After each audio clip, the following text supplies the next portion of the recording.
Talk about what you've been working on, especially offensively. Yeah, really just trying to get my strike zone discipline better. That's the big thing for me is being in a position to where I can read the pitch most accurately and staying in that position. So hopefully that increases my plate discipline, which is hopefully going to cut out my strikeouts. And how relaxed are you this spring? I know we talked about it last spring that you need to come in. Obviously, you're fighting for a job, but you need to also relax. Yeah, I'm trying to keep my expectations kind of down, but my standards high. So I'm going to come in here and I'm going to play to my standards. I'm not going to really worry about any of the other stuff and just go out there and compete.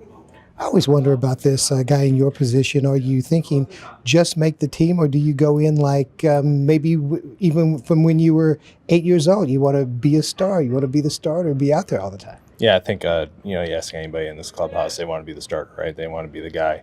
That's just our nature. So that's kind of the mentality I take is that I'm gonna go out there and compete, and if that happens to be good enough, then thankfully it is. But at the same time, I'm not going to worry about playing down to my standards or lowering my standards, I should say. So.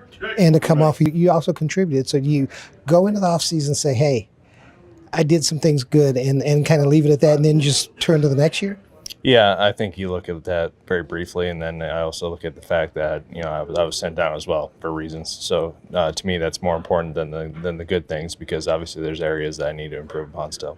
And finally, the defensive things we've talked about it. The catcher's interference and some pitch framing things. Feel like that's coming along well.